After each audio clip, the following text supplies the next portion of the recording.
Hello interwebs, so I literally just finished watching the new short trek that just dropped today, Q&A, and I don't want to overhype it, but I have to say this might actually be one of my favorite things that CBS has released since the beginning of like the new era of Star Trek. And this is coming from someone who loves Star Trek Discovery.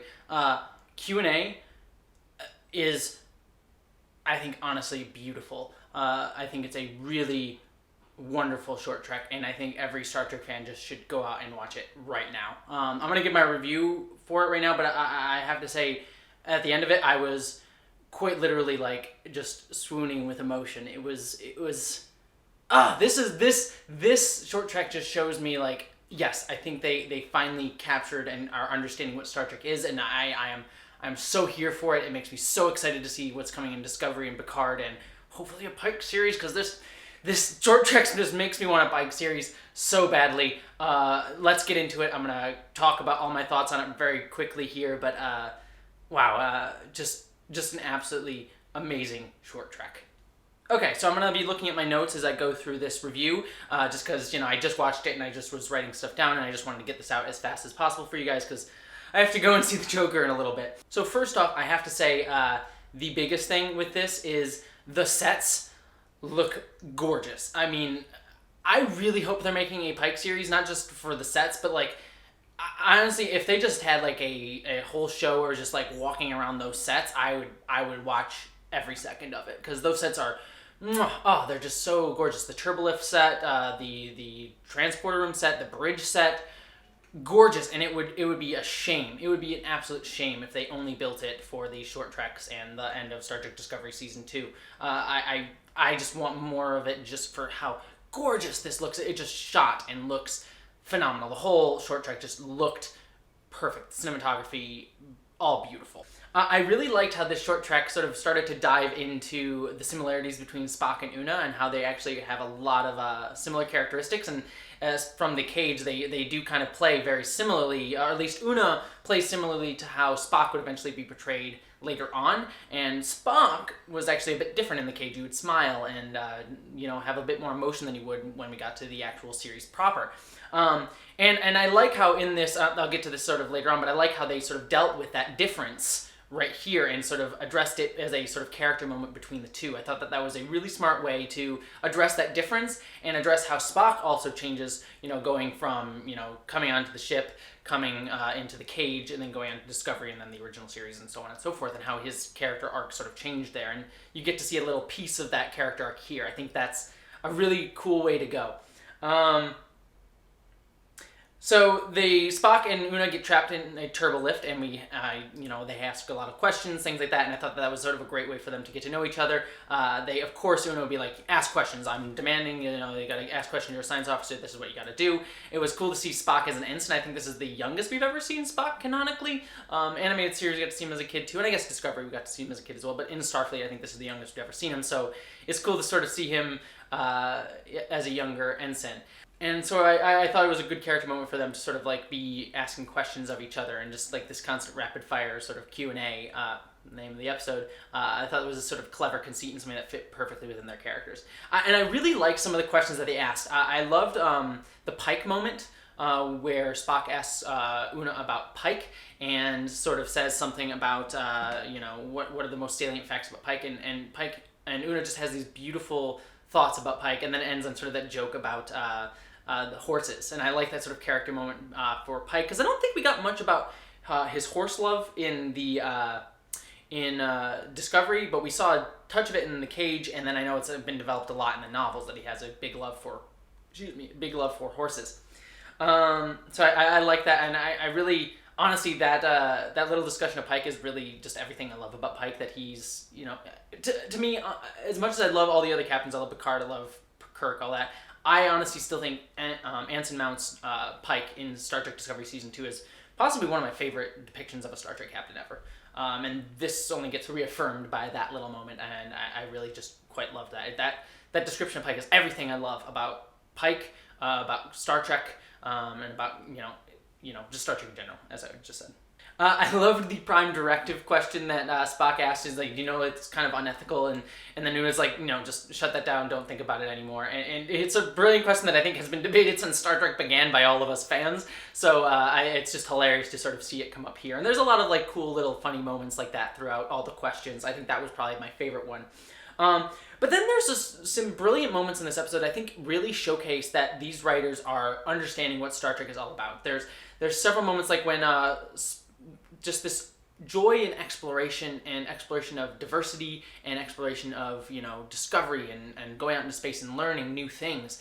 I love that moment where Una's up on Spock's shoulders and Spock's asked the question about the seeing a star or whatever it exactly was, and Una was just like, oh, it was absolutely beautiful. And they share that moment of like, yeah, exploration is cool and beautiful. And we get that sort of reaffirmed at the end there where Spock's looking out at the nebula and Pike says, do Vulcans ever feel awe? And Spock says, we do. We just keep it to ourselves. And that just says a lot about Spock's character, but also just all about Star Trek and, just joy and awe at discovering something new, not just in space, but in other people. And, Una and Spock's conversation where Una's like, I celebrate diversity, showcase. I would never ask someone to suppress themselves in any way. And it kind of talking about Spock smiling and, how, he should smile and should encourage that, but also sort of have to suppress it too, especially if it's something that he wants to go into command. And sort of that push and pull between Spock always has of his emotion versus his logic. And I like this here that it sort of talks about how Spock always has emotion, and he's still kind of grappling with how to balance the two and how it's painful for him in a lot of ways. And we see that in the original series Discovery everywhere. I just watched The Naked Time, the episode of Star Trek, the original series The Naked Time, and we see Spock there struggling with emotions and logic, and it just being painful for him to showcase emotions. And so I like that sort of little kernel of it here. Just beautiful.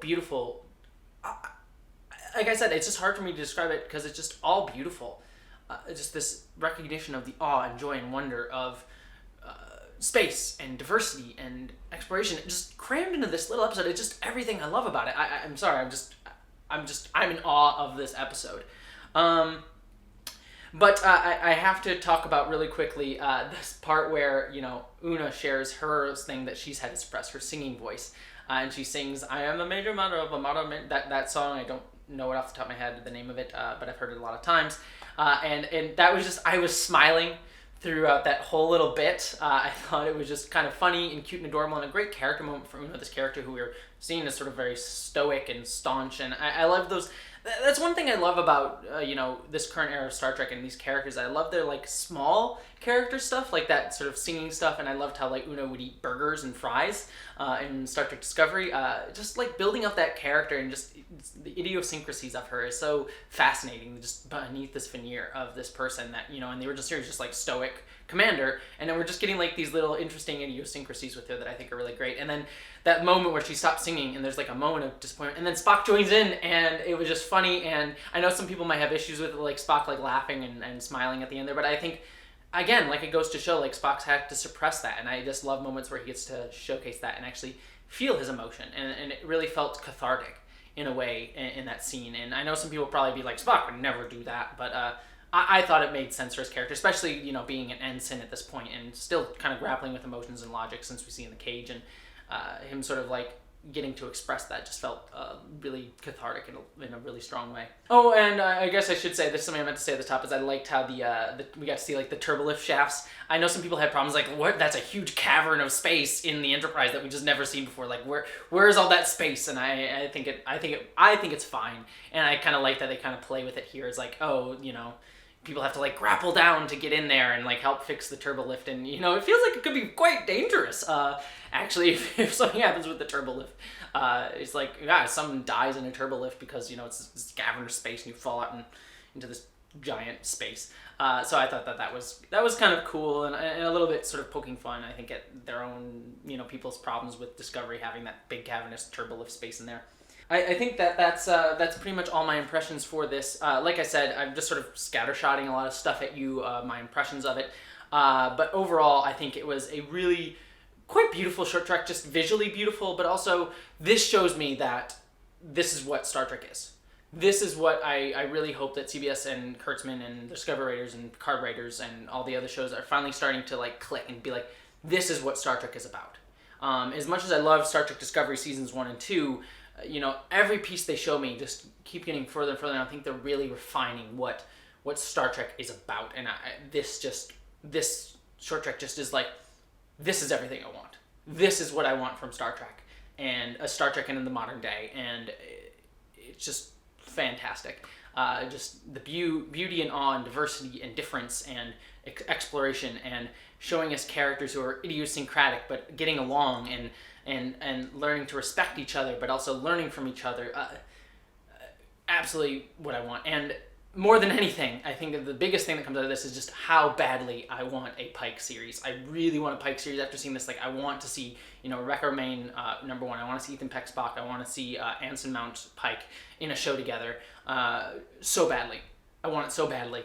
I need it. I need it in my bones. I need it so bad. So we're going to get a few more short treks in that sort of mold of like a Pike series-esque short treks. I think there's like 2 more, maybe 3 more that are like that. And I know I'm going to love them, and I know they're just going to leave me wanting so much more and just be like, I just want it, just announce it, please, please. So after all that, what did you think of this short trek? I'd love to hear your thoughts in the description or the comments below, and just sound off and let me know what you think. And if you want to see more, discussions of Star Trek stuff, I also did a trailer impressions for Star Trek Picard and Star Trek Discovery Season 3 earlier today, so go check out that video. And also subscribe to my channel so you don't miss any of my Star Trek discussions or reviews or any of my other videos that I do here. And if you want to help make these videos even better, check out my Patreon page. Give to my Patreon. It really helps. Even if you only give $1, it means a lot to me. But until next time, regardless of if you subscribe or if you give to my Patreon, make sure you live long and prosper.